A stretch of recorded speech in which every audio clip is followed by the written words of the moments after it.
This is a QA video for development contract number 26EB-13-021, the DUI of the Europe Regional Medical Command. There were several issues that arose with the hub dies and raw strikes, and I want to call those to your attention now using the purchase description, which was provided to you both at the time of bidding and then again at the time of the initiation of contract.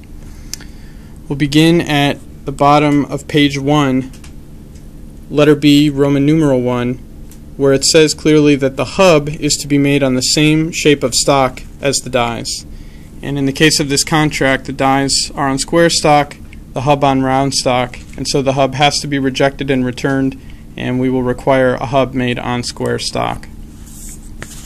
Moving to page 2 of the purchase description, in the middle of page 2, table 2, it lays out clearly the item name as it's to be abbreviated on the tools and also the numbers and prefixes to be listed on each tool. Please note that the item name is carefully selected so that these tools cannot be in any way confused with abbreviations already being used in Army nomenclature. Case in point, the two dies were labeled EUR REG Medcom. Again, on the purchase description, the requirement is Euro RGNL. Euro because EUR by itself could be Eurasia or Europe, and RGNL, which stands for regional, vice REG, which is typically used for regiment. So again, the name that's specified on page 2 must be inscribed exactly as it's written. It's not a suggestion, it's a requirement. Prefixes and numbers for tools.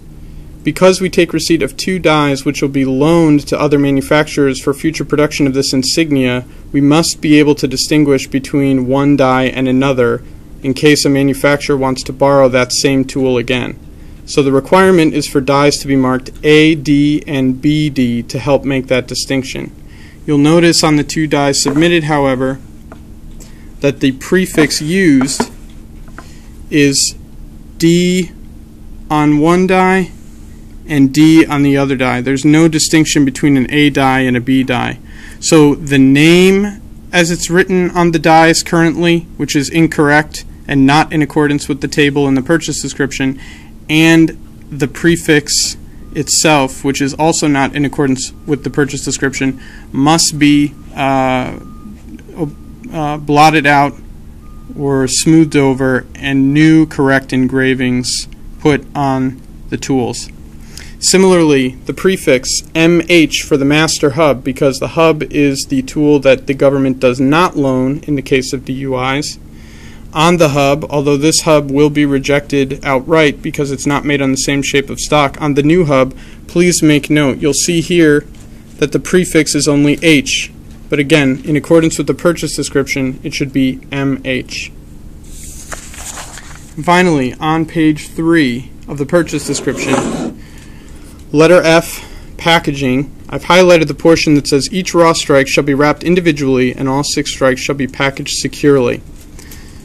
For this contract, the raw strikes were submitted 6 loose in 1 poly bag. I've taken the time to examine each strike under the microscope, and there is no significant surface damage, so these strikes will be accepted. But in any future development, if the strikes are not wrapped individually, in accordance with the purchase description, and secured, we will have to reject and return the strikes. I'm also going to discuss now the development for contract number 26EB-13-022. The development of the DUI for the Southern Regional Medical Command, because the issues in that development in terms of hub, dies, and raw strikes are exactly the same.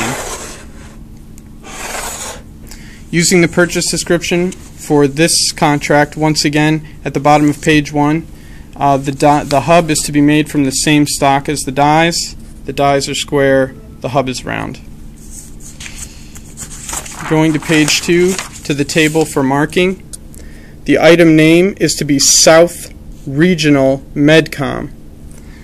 On the tool submitted, the abbreviation reads U.S. Army SRG MDCM. Nowhere near what was required and completely problematic for attempting to decipher Southern Regional Medical Command.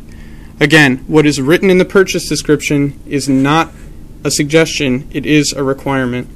And again, with the prefixes, the 2 dies submitted for this contract have only a D prefix. No A, no B, no way to distinguish between them. And similarly, the hub, which again has to be rejected outright because it's not on square stock, on the new hub, we ask that you pay close attention to using the MH prefix that is required in Table 2 in the purchase description, and also here again, the nomenclature completely different from what was required in the purchase description. And lastly, again on page 3 of the document, the requirement about raw strikes. 6 strikes submitted loose in one poly bag, not wrapped individually, not secured in any other way, which they need to be. Again, I've taken the time to go with these strikes under the microscope, and there are no significant issues. So in this instance, with these 2 contracts being submitted so closely together, these will be accepted, but going forward, any raw strikes submitted in this fashion outright will be rejected.